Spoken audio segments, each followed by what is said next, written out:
Fuck it. Fuck it. Fuck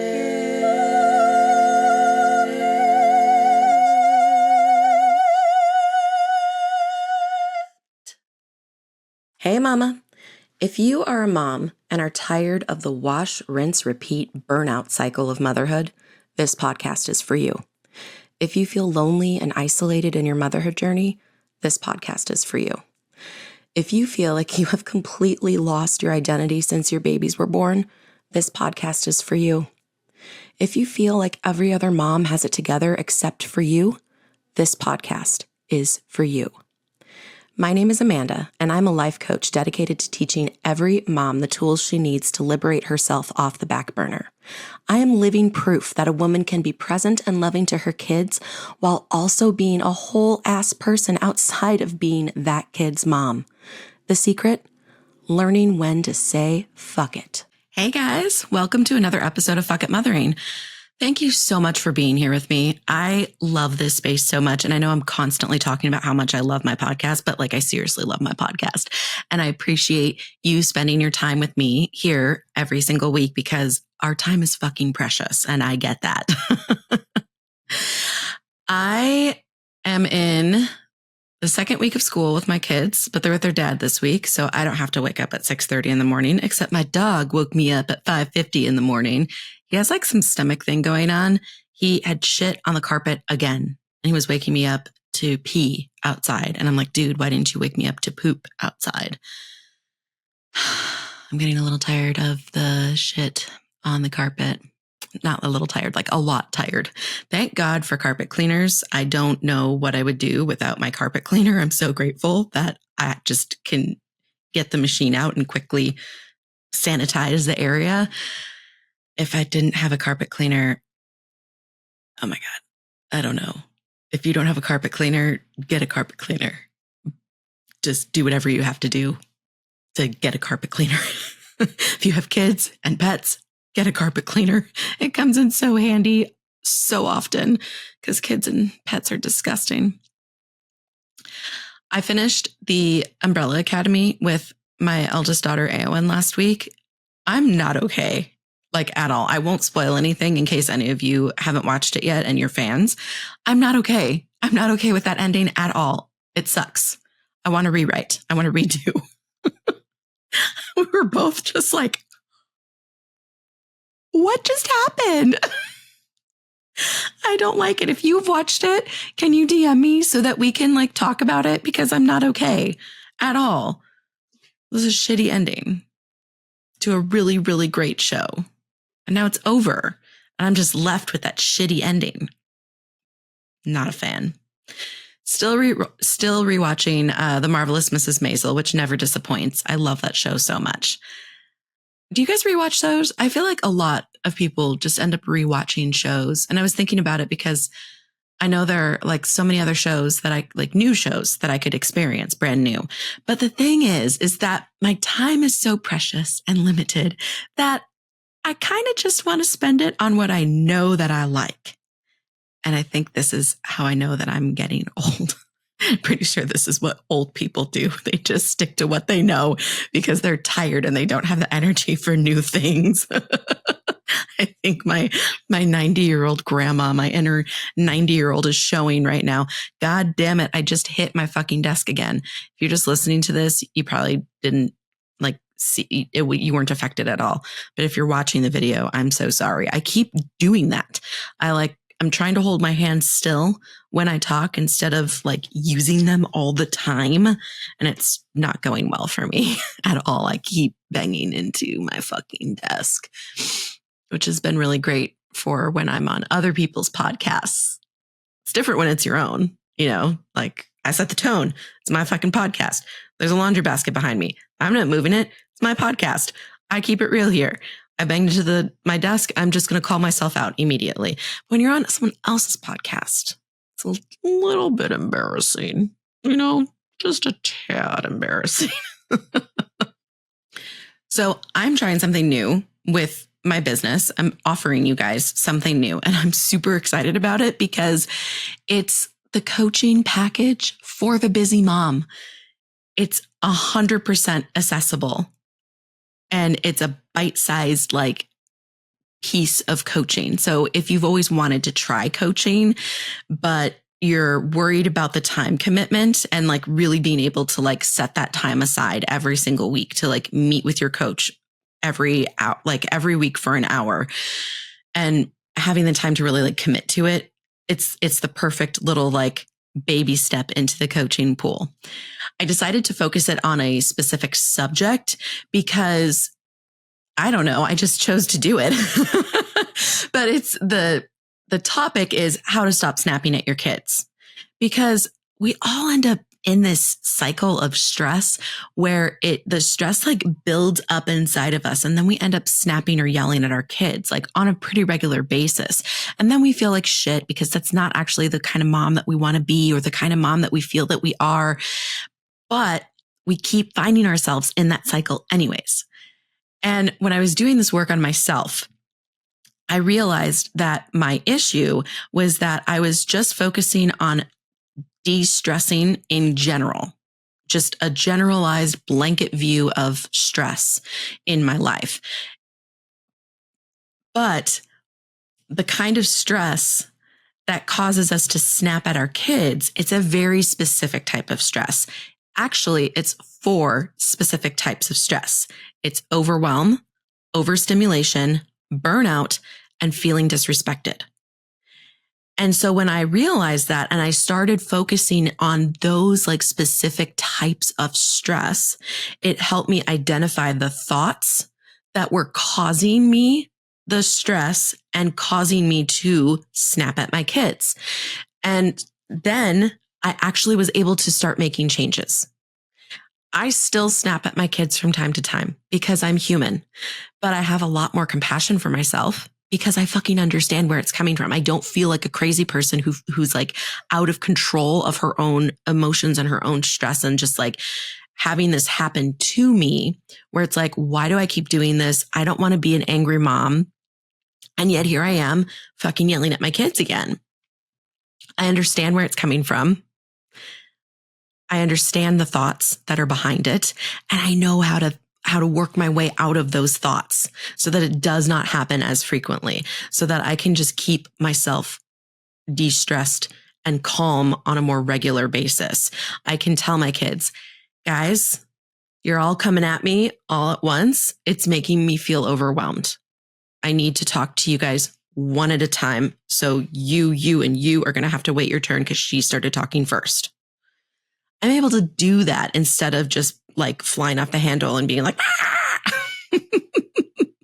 But it's because I was able to identify the specific stress that was causing it. So this is a 4-week coaching package. Each week you will get a short and sweet audio lesson on that week's specific stress. So we're going to focus on one of the stressors each week. You'll get an audio lesson that dives into what it feels like, what it sounds like, and what you can do about it. And each week you will also have one-on-one coaching with me via Voxer, which is a walkie-talkie app. And I love Voxer coaching. And here's why. It's customizable to your unique schedule. And it can it can move with you as your schedule changes, because our schedule changes, like we have our busy schedule and then the shit hits the fan and things change, right?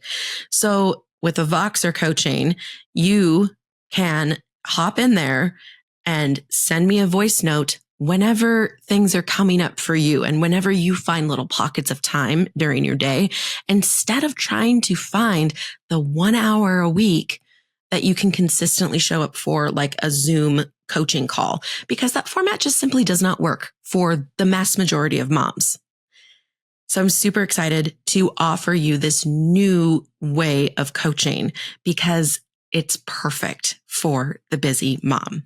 So if you find yourself in that cycle of stress that I was talking about, and you want help to break free of it so that you can stop snapping at your kids all the time and so that you can just feel better in your own body, you won't have that constant buildup of stress that comes from being overwhelmed, overstimulated, burnt out, and feeling disrespected, you can sign up in the link below.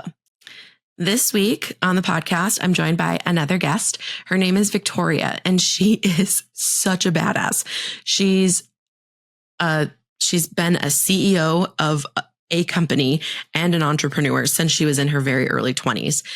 And she is the perfect example of how you really can have whatever life that you want and be a mom. You don't always have to sacrifice what you want to do and what you want to accomplish. You can do both successfully and feel really good about yourself in the motherhood arena and in the career arena. She is a powerhouse. I'm so excited to share her story with you. So let me know in the comments below if this is Spotify, or in the review section if this is Apple Podcasts that you're listening to this, or in the comments of YouTube, however you're listening to this. Let me know what you think of this episode, okay? I love you guys. I'll see you next week. Welcome, everyone, to another episode of Fuck It Mothering. I'm your host, Amanda Haro, and I'm going to let my guest introduce herself. Hi, thanks for having me. I'm Victoria Pelletier. I'm so excited for you to be here. Thank you for joining me and just coming into this space and sharing your story with us. It's an honor for me to be collecting stories, because my hope is that one day I will have collected enough stories so that any mom can come to my podcast and see herself reflected somewhere. So thank you so much for being a part of that beautiful library that I'm building. I'm happy to. I'm not sure if I want to start with you, the career woman, or you, the mom. Which one do you want to start with? They're very interconnected given sort of my executive path. I can, so how about I can share a little bit and then you can take me, because they're very, everyone's unique, but my story and how some of these things have come to be are one that you won't hear probably from others. So I think it's great, Amanda, around this collection of stories. So what's really important to know about me is a little bit of sort of my origin story. And that is, I'm born to a drug addicted teenage mother who beat the shit out of me. I'm fortunate that I was in and out of the child welfare system, but I was adopted by, a loving couple, lower socioeconomic position, but who loved me and were not abusive to me. But that experience formed a lot of the way of who I am, both from a career perspective and as a mother. I'm sure. Very, very much so. I mean, so I was determined I'm going to break, the cycle of abuse and all of the stuff that came from Julie, my biological mother. And I remember my mom is the woman that raised me, not Julie, the woman that birthed me. And I remember she said to me, I think I was 11. She's like, Tori, you need to do better than us. They were really lower socioeconomic. So not a lot of, money. There were no vacations, school trips, that kind of thing. My dad was a janitor, my mom a secretary. But she didn't have to say that to me, because I knew I was determined to be better than the biology or even the circumstances that I grew up in. And so that really informed, one, how, when I knew I wanted to be a mother, how I was going to be as a mother, but also from a career perspective. So I was super, super driven. And so I started working at 11. I know child labor laws, we couldn't do that anymore these days. First leadership role was at 14. I was the assistant manager of the shoe store I worked at in high school. Graduated high school at 16, went off to university, and got promoted through the ranks very, very quickly. I met my ex-wife. I'm queer. I came out at 14 as bisexual. I'm now married to a man, but I was with my wife for 11 years. I was 22. She was 35, and she had been married previously and had a 10-year-old daughter. So at 22, hey, stepmother to a 10-year-old. Wow. So that was wow. Right. But I had said to her how important it was for me to have my own biological children, being adopted, never having any blood connection around me. And I jokingly say this is like a stereotypical lesbian thing. Like, there's a joke. What do lesbians do on the second date? And that's like, get the U-Haul and the cats and then move in together. We moved quickly. And so I had said to her that I don't even know how many months we were together that I wanted children. She's like, well, let's do it. And so so my children are very much planned. That doesn't happen by accident. And 6 months later, boom. And so I gave birth to my first son. I was barely 24. And 3 months after he was born, I got recruited to my first executive role. I became chief operating officer for a large private global organization. And so when I say the two are so connected around career and motherhood, yes, they really are. Yeah. It's just, and I've been able to maintain both. I am not one who ever sort of sidestepped my career because of my children. It's always been trade-offs, and I think you can compromise, and I think you make them at different times for different reasons, for family, for career, et cetera. And I hope looking back on it, my children will recognize I made some of those trade-offs and decisions at the right time when it called for it. Yeah. And I think that's such a great point that you made. It's just like, because I think too many of us get stuck in like just one track thinking where you have to make a choice between either career or family, and you do it like once and then you're just set there. But, you're just like, no, I balanced both of them out by sometimes career got a little bit more attention and sometimes family got a little bit more attention. And that is so much healthier. Like that's life, right? Like that's just, no matter what you're doing with your life, that's just life. That's how you actually create balance in your life. It's a give and take in all aspects, depending on what needs more of your attention and what feels best to you in that moment. Yeah, absolutely. And I think we all have enough mom guilt that I will give advice to others, like, don't let others give you more for the choices that you make that are right for you, for your career and your family. Right. Exactly. Yeah. Just fuck it. As I would say, just fuck all that shit. Oh my goodness. So you like excelled so quickly. It seems like you must have had a very strong like vision of self at a very young age, because you did something and you accomplished it, and you did something and you accomplished it, and you just like bam, bam, bam, bam. And you can only really do that if you know like exactly who you are and you're just operating like, this is who I am and I'm just doing what I'm doing. Yes and no. Okay. I think there's something innately in my DNA, fight or flight. I am a fighter. And I feel that there were things like both my schooling and my work were things I could control. Whereas I felt a lot of the rest of life, I didn't. Like I was sexually assaulted when I was 14. Like I felt like I had, like, there was just a series of stuff. My dad was super like cheated on my mom nonstop. Like there was just stuff like that. I saw this stuff. I had no control over all that.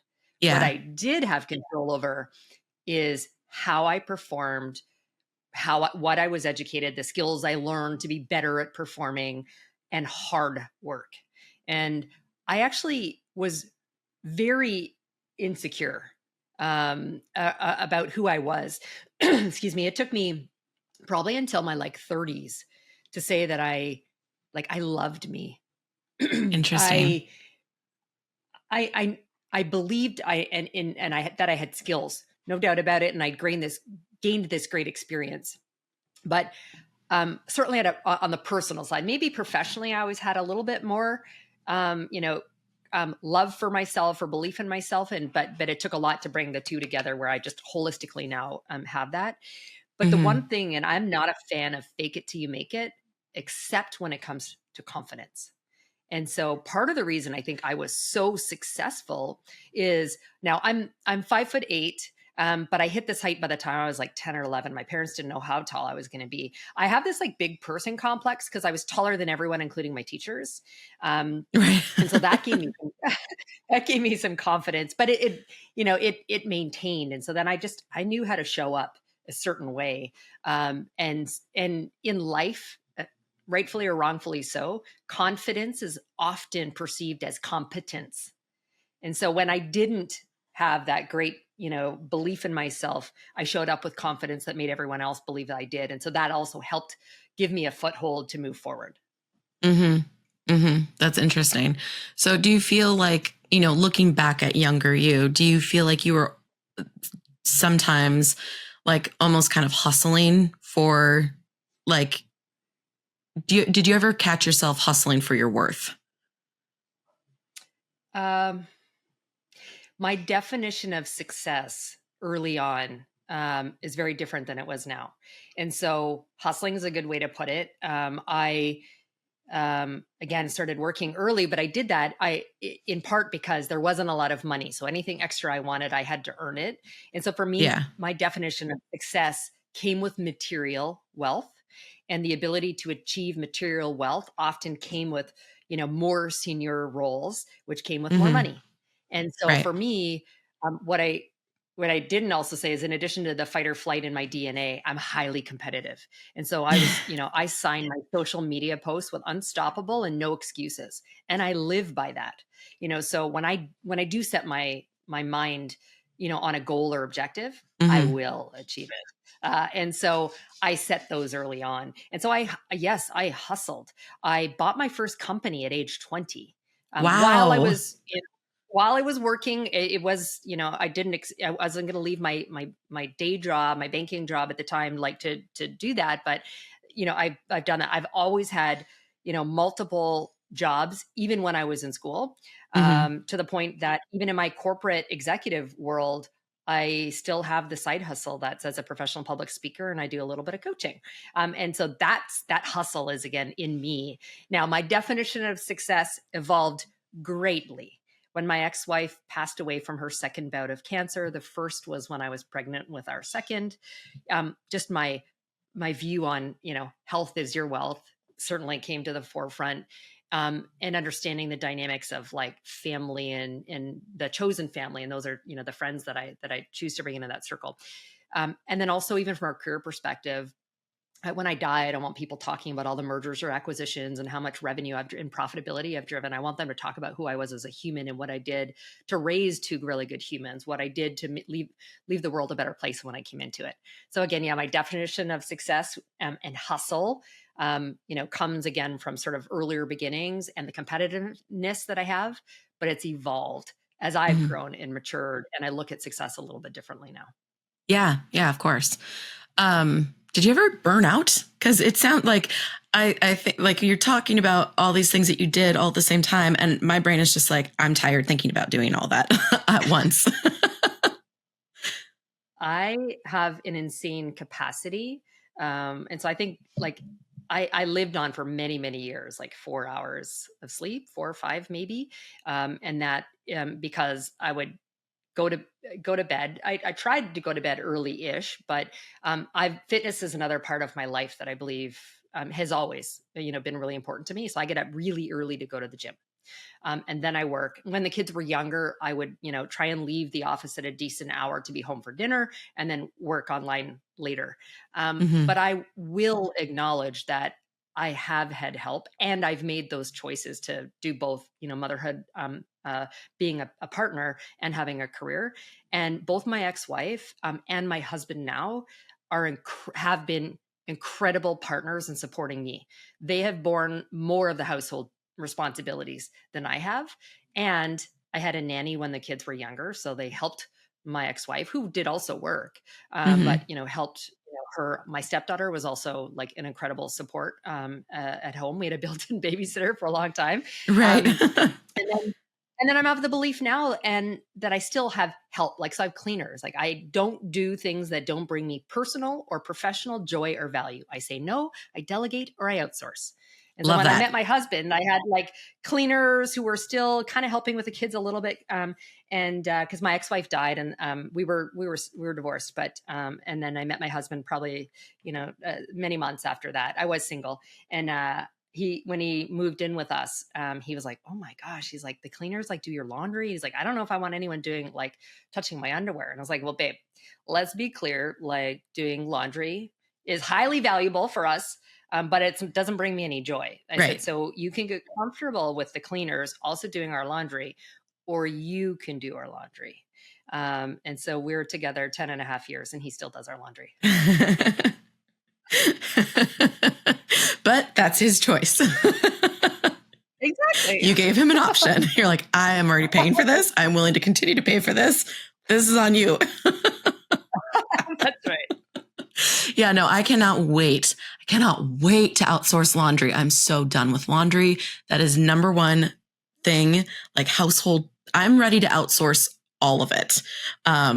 Once my business gets to a point where I can afford those types of luxuries, first to go, no guilt whatsoever. So I applaud you for that, because too many women want, I mean, it's a lot of the way that we're socialized, right? Like, and then the other social messaging that we're getting, because once we were sort of like allowed in the workforce, it's like, okay, but you have to be a superhero. You have to be better. You have to be able to balance the home stuff that you would have been doing if you were home, plus kick ass in the career field and not bitch about any of it.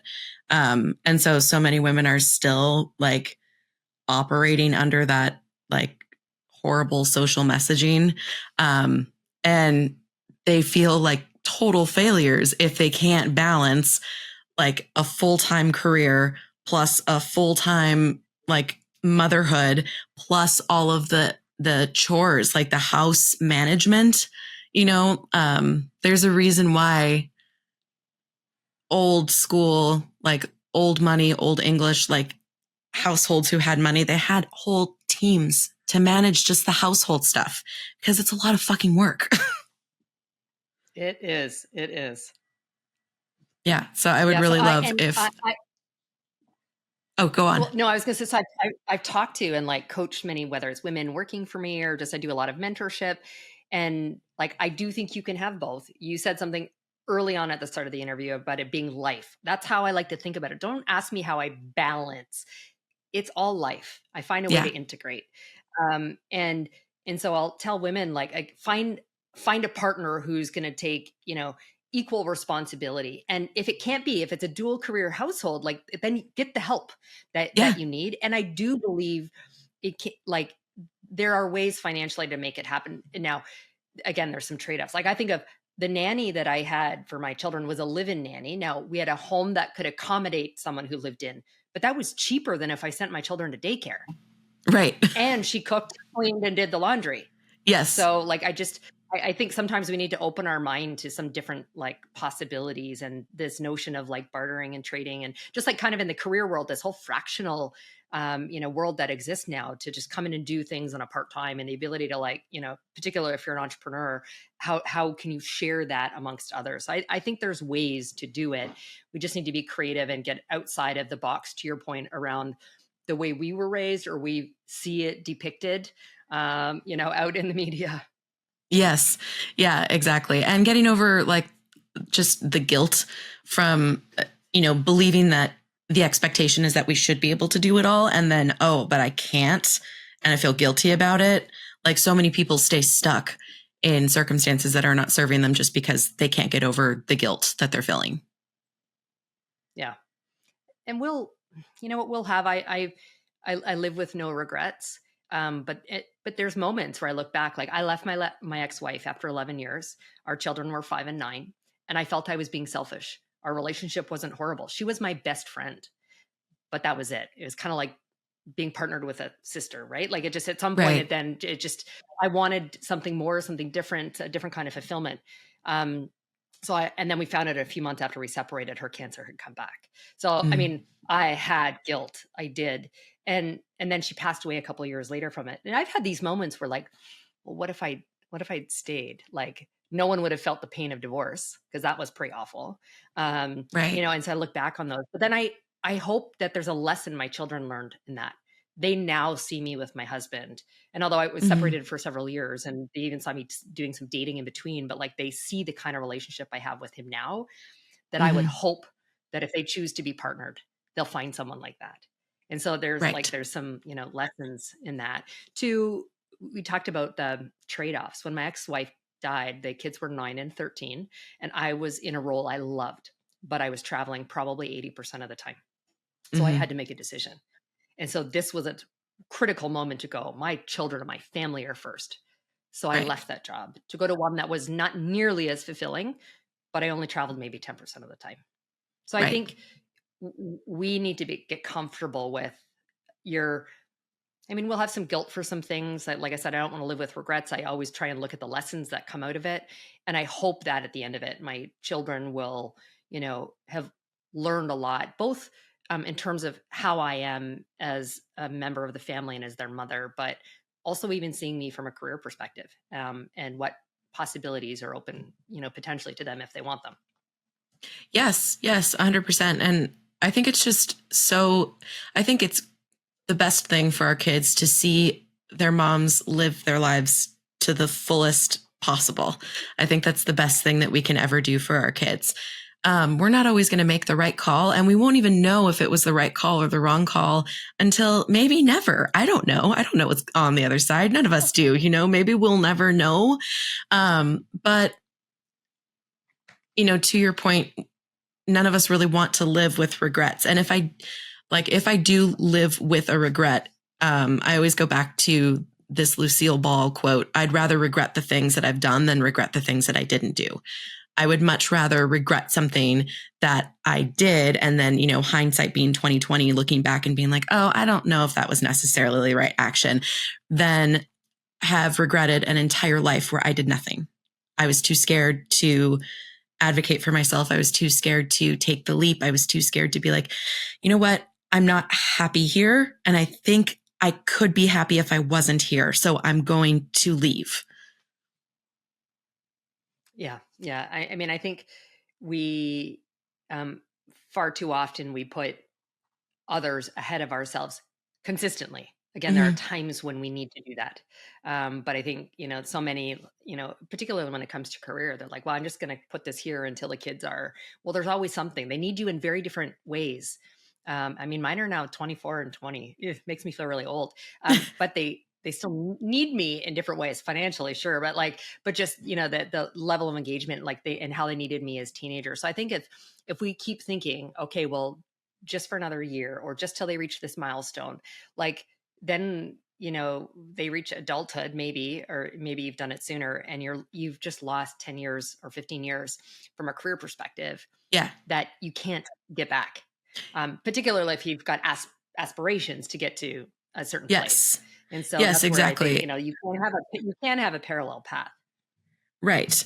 Yeah. And our kids aren't asking for that burden. Like, they're not, there's another quote by, gosh, what is his name? Jung. I can't remember his first name, but, he said, the greatest burden a parent can put on their child is the unlived life of the parent. Because so many of us do that, especially women, in motherhood. We sacrifice and sacrifice and sacrifice. And then, your kids are grown up and they're off doing their own thing, and they're off, living their own lives as they should. And you're just kind of left with this empty shell of yourself because you have no idea who you are anymore outside of your kids. And you feel a little bit resentful that they are off doing their own thing. And then you get, that whole empty nester syndrome and kind of like a helicopter empty nester. But it's like, it's not your kid's fault that you put that burden on them. Right. Agree. Yeah. So I'm super curious about how you transitioned into being a stepmom to a 10-year-old, because that's such a 10, 11. I don't know. My oldest is 13. But my current 11-year-old, I have 4 girls. So I have a 13, 11, 9, and 7. My 11-year-old is giving me a fucking run for my money. I cannot imagine coming in as a stepmom to that weird, funky age where they're not a teenager yet. They're not even technically really kind of a preteen, but they are. It's such a weird, funky age. And the amount of sass that I have to deal with on a daily basis, I can't imagine trying to transition into that role, especially since you were so young too. Yeah, it was interesting. Now, I will say, Christine, my stepdaughter, was amazing. So actually, we never experienced what you're describing. I got that with my other 2, but particularly my youngest. But she was amazing. And so I think, I came in as mom's friend, although we did move in together quickly. So it was pretty obvious quickly. And she knew her mom was a lesbian, and her relationship with her dad wasn't amazing. And so I think she saw me as a friend, but in a matter of months, she started calling me mom. I didn't ask for that. Now Wow. that we were in public, like the heads that turn when she would say, "Oh, mom," like when really we could have been sisters. So it's an interesting dynamic. Dee, my ex-wife, gave me permission to parent as well. Mhm. And for the longest time, I actually didn't realize until after she and I separated that we had some different like parenting styles, but we were Okay. fairly aligned, and so it was great. And so Christine was a huge help. So I feel very, very fortunate to have had a situation unlike many others in that regards, because I see many second marriages and blending of families and how difficult it is for the Yeah. other parent, the step parent coming in. So I feel fortunate I didn't really have to deal with a lot of that, the hardship that comes with that. Wow. Well, you got just blessed by the universe. I did. That's amazing. That's absolutely amazing.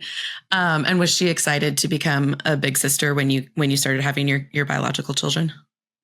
Oh yeah, she so much wanted to have siblings, so she was fantastic. Yeah, so I guess she was how old?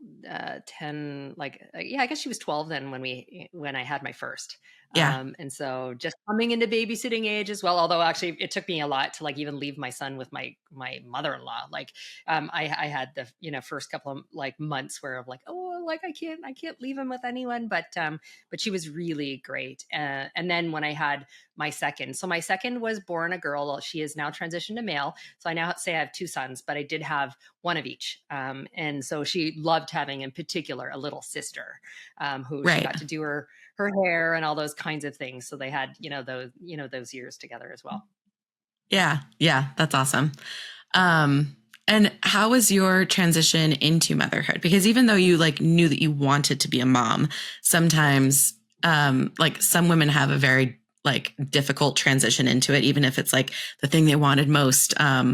Hormones are a bitch. A lot happens with your body. And sometimes you just don't bond with your baby the way that you like anticipated.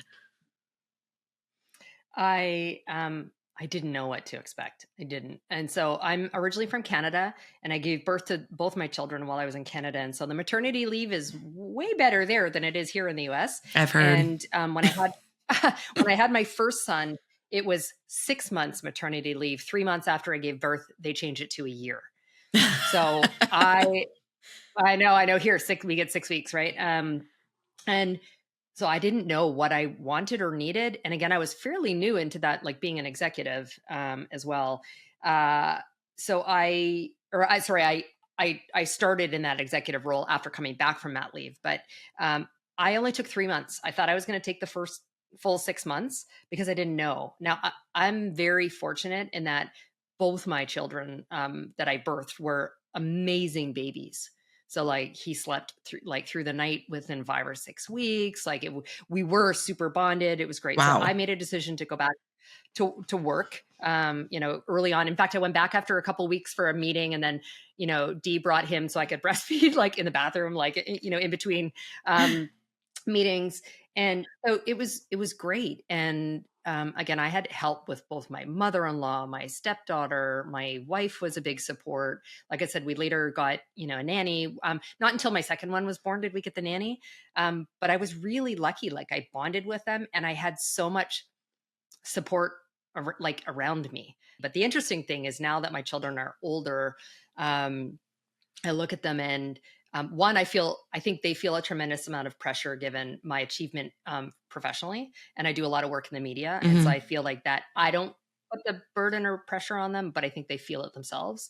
But also they're very different. So they like you look at them both and they both look like me. Like my older son's identical hair to me, but a big red beard. He looks like a big Viking. Super bright and gifted, but he's chosen not to use those skills. He's like, well, I'm not ready for the boring desk job after I paid for him to get his computer engineering degree and is working construction. But I have to remind myself that like, if he's happy, like that's his definition of success. And then I'm cool with that. So I don't need to put that on him. But like we have some very different, we have some very different thinking to like, my younger one. And so, yeah, I joke with him. I'm like, had I not given birth to each of you, I might have questioned whether you were switched and like somehow in the hospital. Oh my goodness. It's so funny how different they can be. Like I have 4 girls, and I mean, we didn't find out what the sex was when I was pregnant because I just wanted to be surprised. And I was surprised every time. I was like, oh, another girl, another girl, another girl. But like each pregnancy was so different. And then like each kid, the second one, and I was like, oh, it's another girl. I got this. No, she was so different. She was so different. And then the third one was so different. And the fourth one is so different. And I'm like, how is this possible? You guys come from the same gene pool. Why? Why are you all throwing me for a loop every single time? It's a brand new motherhood experience every time. Yeah, that's good. Yeah. It's a great part. Yeah. I think I'm a seasoned mom, and then here comes the third one. It's like, oh no, I don't know shit. Thanks for reminding me. I don't know how you do it with 4 because having 2 young ones, and yes, I had a stepdaughter, but again, she was great and she was, so much older. I couldn't have imagined having more. Although at one point I did actually look at adopting because I wanted to give back, and it didn't work out. But 4, I don't know. I think I might have pulled my hair out. Oh yeah, I definitely do.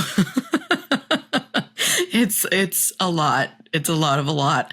It's just kind of one of those things where in the moment it was just happening, and I don't know. People ask me all the time, like, how do you do it? I don't know how you do it.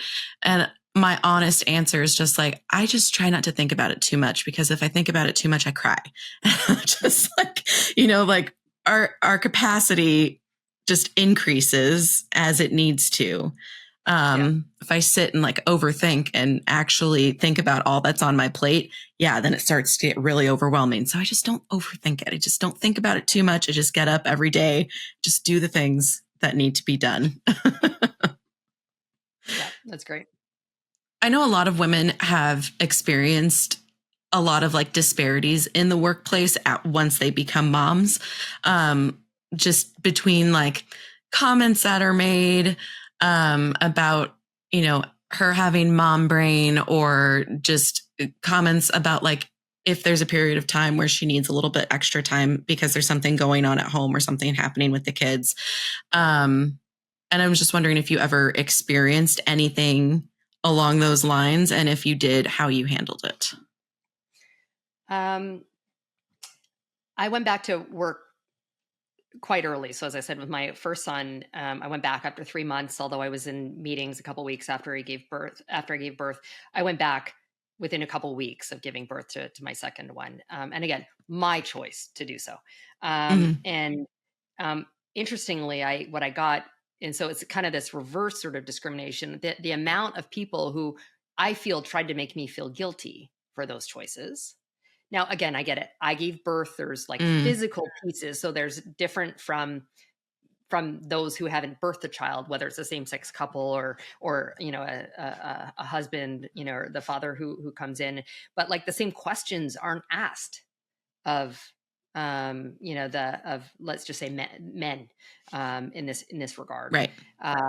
And I do see there's one company that I worked for, and I will keep it confidential which one, but I'm really proud that we, hired new college grads. There was one year, 53% of the college grads that we hired were women. That's amazing. But what you said, I don't remember the job. I don't remember the job grade, but let's say that's a job grade 6. When you got into 8 and 9, which started to be leadership levels, and then you just going to say, assume the age, just, coming out of college, that then becomes typical motherhood time. And we saw a huge drop off and decline, despite years of commitment to trying to have gender diversity. We just didn't see it. And some of that was the environment. I've spent a lot of my career in professional services and consulting, and that comes with traveling and long hours and those kinds of things. And so I do think in some cases, some women opted out of that because of what that looked like having children. But then when they came back and re-entered the workforce, taking that, if it was a year in Canada, and then multiple pregnancies potentially, like multiple years over a period of time, it then did put them back further. And so they were penalized for doing so. And then let's not even talk about what that looks like from an economic perspective in terms of their earning potential and power. Mm-hmm. And so this is where I go back to where we've had our conversation over if a woman chooses to. I want to say, like, my choice is different from others, and people are going to do what's right for them, but you can have both without having to have that trade-off and then that impact. And so that's where I've seen more of the challenge for those who've chosen to be mothers in the workplace, and what that has looked like. And again, in the profession or the industry that I've it's worked in, it's hard. You talk about capacity. I mean, there are only 24 hours in a day. And a lot of the environments I've worked in, there's an expectation to work 60 to 80 hours a week. Well, where are you going to find the capacity? Right. So it is tough. Yeah, for sure. For sure. So what would be a piece of advice that you would give a woman who's like expecting her first child and she's torn about what she wants to do, how she wants to handle her maternity leave. And she's worried about, how her colleagues are going to, what they're going to think, what they're going to say. And she's kind of like unsure about which route is best for her. Well, first piece of advice is like, don't let others make those decisions for you. Choose what you think is right for yourself. And maybe it's because it's the path I took with my first particular, when it was unknown to me, I took the maximum, or I said I was going to take the maximum amount of maternity leave. And again, I get between Canada and the US, it's very different. And I did that because I didn't know, but it's a lot easier to go back early than it is to go, oh, I need more time for the company who needs to plan around that. And so I'd say, plan to take the maximum amount of time for yourself. Who knows how your body's going to respond to it, or the bonding, or just the desire to stay home and like snuggle with that little one.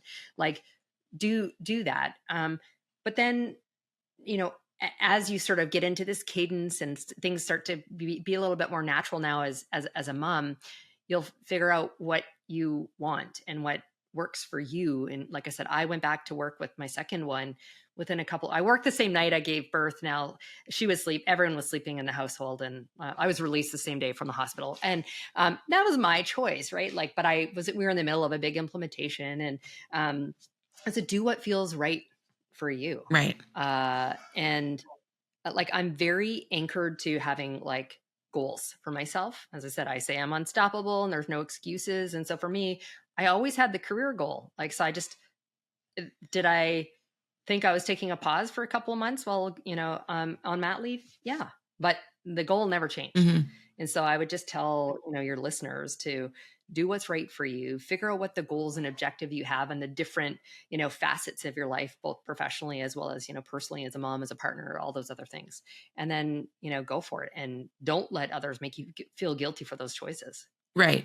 And also, like, be okay if your goal changes, like Absolutely. If originally your goal was your career and then the kid comes, because I've heard this before. I was interviewing a woman last week, and this was her experience where she just like after the kid was there, she was just like, wait, I don't actually want to be separated from my kid all day long. I need to find a hybrid situation where like I can work for myself from home and we can be together. And that was the right choice for her, but she didn't realize that was going to be what she wanted until the kid was already here. So like, be okay if your goal changes, whichever way it changes, because you don't know, you have an idea of what the kind of mom that you think you're going to be. And then the kid is there, and then you figure out the kind of mom you actually are. And whatever mom that is perfect for you and for your kid. Like, let her be okay. Yeah. Yeah. Yeah. Oh my God, it's Monday. That's why. I had another question for you that I was holding on to while you were answering the other one. It's gone. That's unfortunate.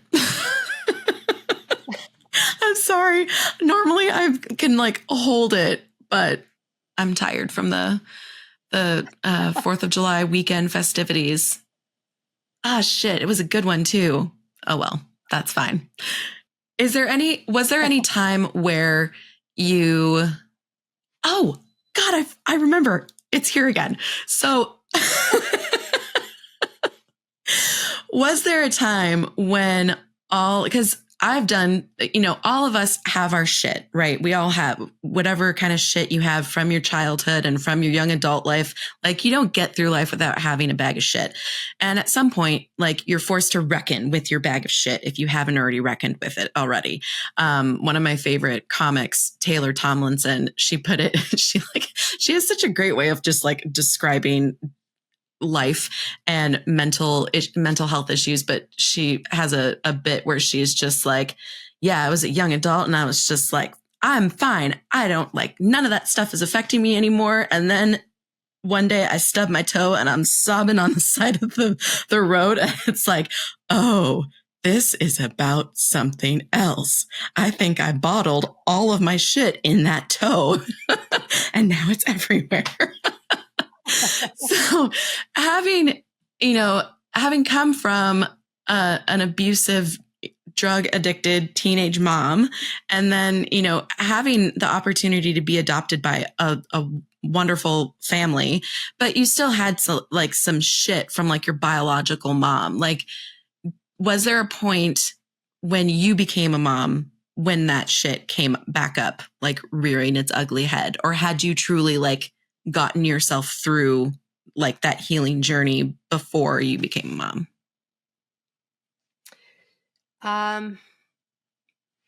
I feel like I stepped into my like completely confident self in my 30s. So at this point, I'd already given birth to my children.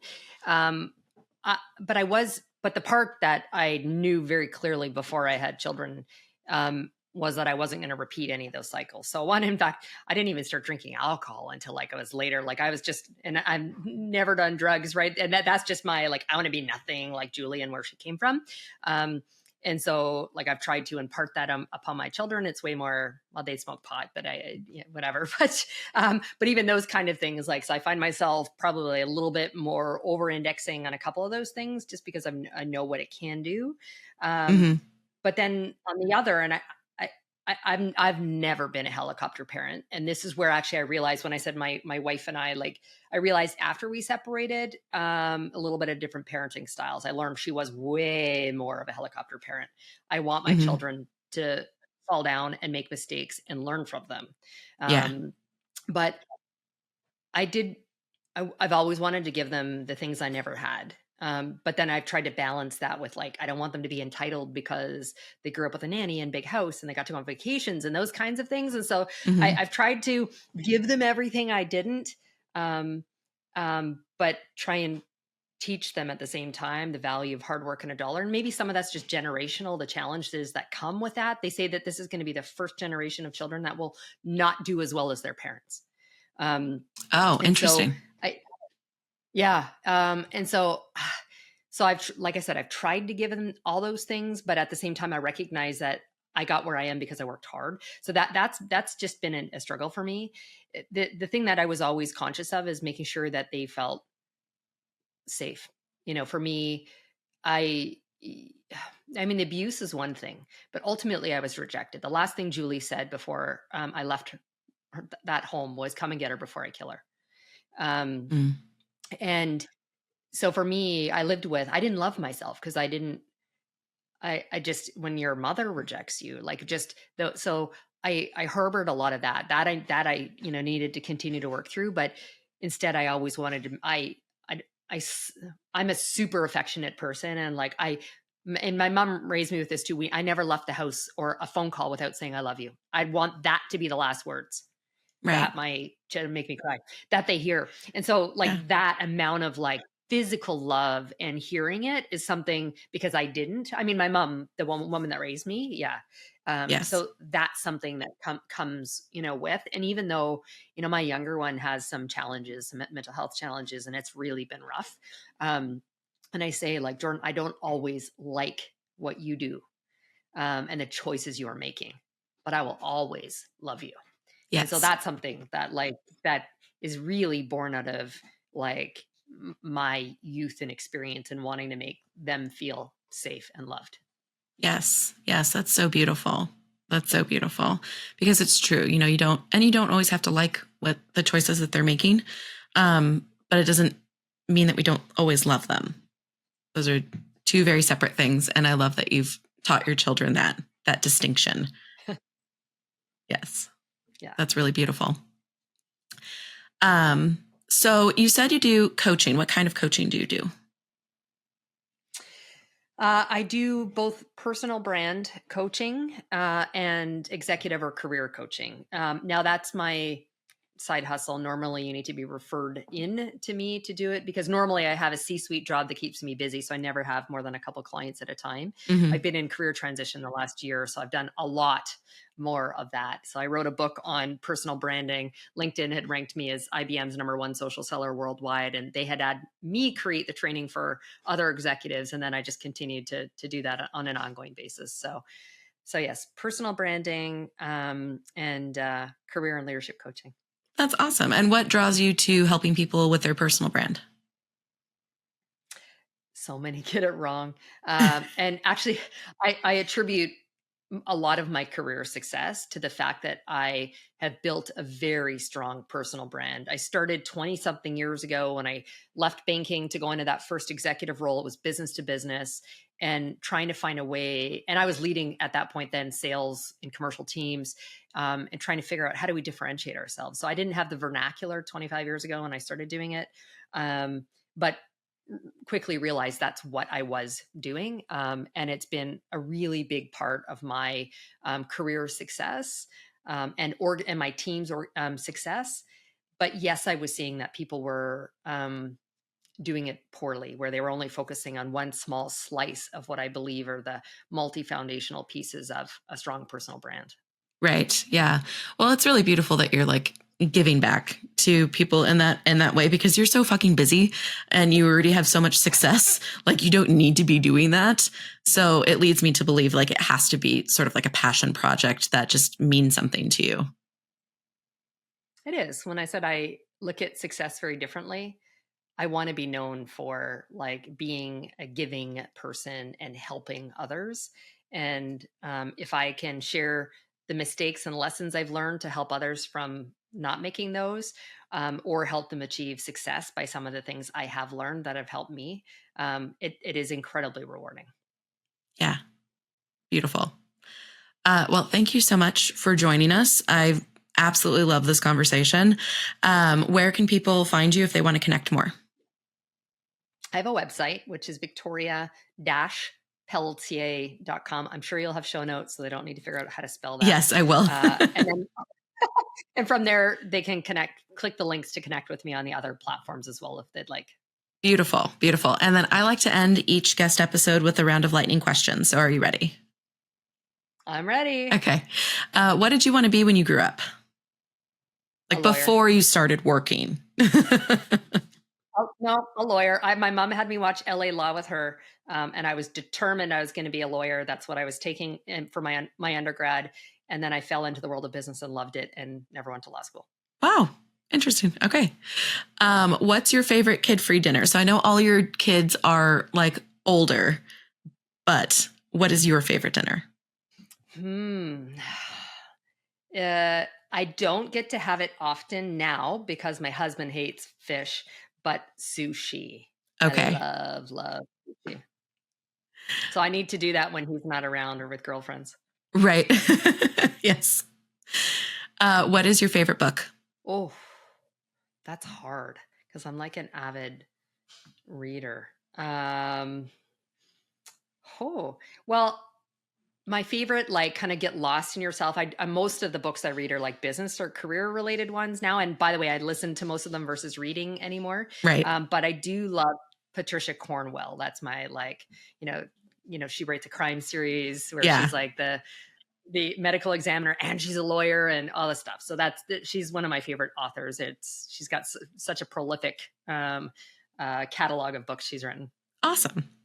What is your guilty pleasure entertainment? Oh, lately, and I'm going to blame one of my friends for turning me onto this, the Housewives series. A lot of people are saying horrible. that. Yeah. Yep. This question I've stolen from the Low Life podcast because it's too good not to steal. If your belly button was an actual button, what would it do? Mute people. Yes. Mine is similar. Mine is that it would like put me in an invisible bubble where I can't hear anything. Like it just mutes like the world. But there's like the opposite of a do not disturb function where like if there's a true emergency with my kids, like not just someone needs a Band-Aid, they can do that themselves. Like someone's actively dying, they can, their sound can then penetrate my bubble. But otherwise I just want to block out their bullshit. Great. And then this is an interesting one. Since you do have adult children now, what's one thing in motherhood you'd like to say fuck it to? Oh God. Well, I can say I'm done with hearing your whining. Yeah. Now. Like that stuff. Like, yeah. I would love to just go like, fuck it. And like a little bit like your bubble, put myself in a room. I would have really loved. Now I traveled a lot for work. So made me appreciate it when I got back home, I will tell you. Right. But, that whole, and so the kids still, and one of them in particular still needs a little bit of that for me. But not living in the household anymore. I probably have a little bit more tolerance for it than I used to. Yes. Yeah. No, the whining. Oh my gosh, it gets me. And I remember I have like memories from my childhood of my mom telling me like, stop whining. Just say the same thing that you're going to say that you just said, but just without the whiny voice. Like, and now I get it. I'm like, oh mom, I'm so sorry. I get it. Yeah. Well, thank you so much for being with us. I really appreciate you taking the time and sharing your beautiful story. Thanks for having me. Are you living your one wild life to the fullest? You're not? Why the fuck not? What are you waiting for? The time to live is now, mama. Do not wait until your youngest is in college. Let your dreams hire me for an hour so I can explain how I can help you achieve any goal in your life. You've put yourself off long enough. It's time to pour into you. The link to schedule your 60-minute complimentary consultation is in my show notes. Join the community of Fuck It Moms by following me on Instagram and Facebook at Fuck It Mothering. That's fuck without the U. So FCK It Mothering. Make sure you subscribe to my channel so you never miss your weekly encouragement. And please rate, review, comment, and share. All of these things help with the algorithms, so that way when other overwhelmed moms are looking for encouragement, they can find me. Every month, I give away one of my favorite books and a Starbucks card to a lucky winner. All you have to do to enter is write a review or tag me in social media when you share an episode. See you next Sunday, gorgeous.